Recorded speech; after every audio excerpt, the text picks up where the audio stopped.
Hello everyone and welcome back to the Loot Theme Park Thoughts YouTube video where today I'm going to be discussing the roller coaster that is ruined by its name.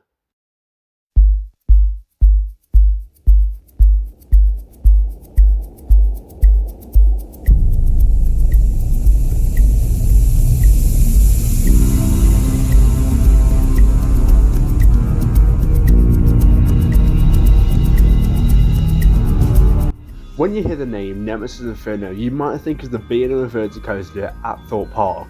There's another coaster that you'll probably also think about, Nemesis Reborn. Nemesis Reborn opened at Alton Towers in 1994 to huge success. It won countless golden ticket awards and is still known as being one of the greatest roller coasters ever built. Nemesis Inferno opened at Thorpe Park in 2003 to a coaster that is shadowed by the legendary Nemesis Reborn.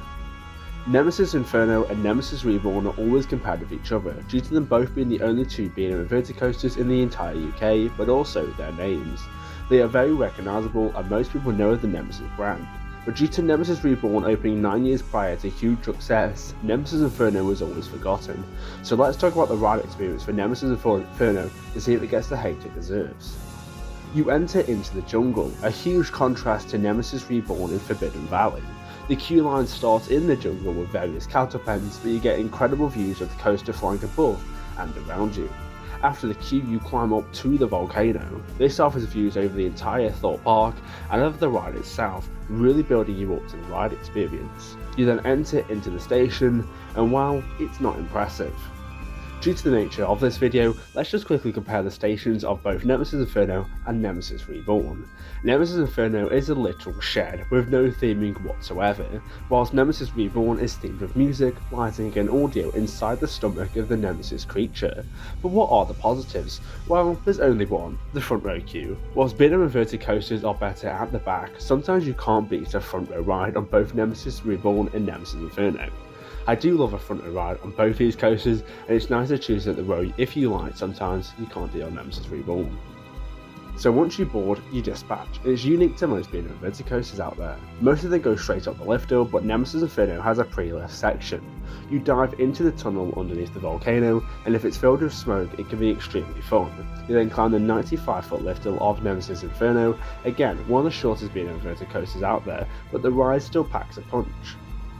You then dive to the left into the first drop, and first out of 4 versions of the ride, a vertical loop.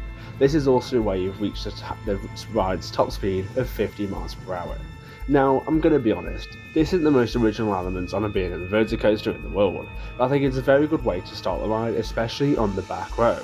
Nemesis Reborn does do the first drop and first inversion much better, with a very small drop which picks up a lot of speed before snapping into the first corkscrew. Nemesis Inferno then goes through a very snappy 0G roll, which is good, but unfortunately not as good as Nemesis Reborn. Nemesis Reborn has a near miss element going over the station, and the added smoke effect really makes this element, but this is where Nemesis Inferno really turns into something amazing. It then banks low to the ground to the right before snapping into probably its most famous element, the interlocking corkscrews. On ride, they're not that special, but off ride it's really incredible to see them interlock with each other over the footpath. It is something special. You then enter into 2 incredible helixes, which is probably my favourite part of the entire ride. Yes, they aren't as good as the helix on Nemesis Reborn, but the second one in particular is definitely something not for the faint-hearted.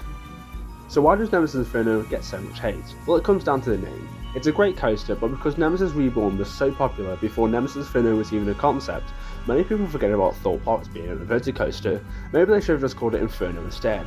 But I guess Nemesis Inferno is known for one famous scene, however. For one more at the front. Sorry? One more at the front. How can there possibly be room for only one more at the front? Well, there's 3 people on the front, so there's a spare seat there. Yeah, let's just rewind a bit, shall we? Why are there now 3 people at the front? Sir, if you could just get They've on. pushed in!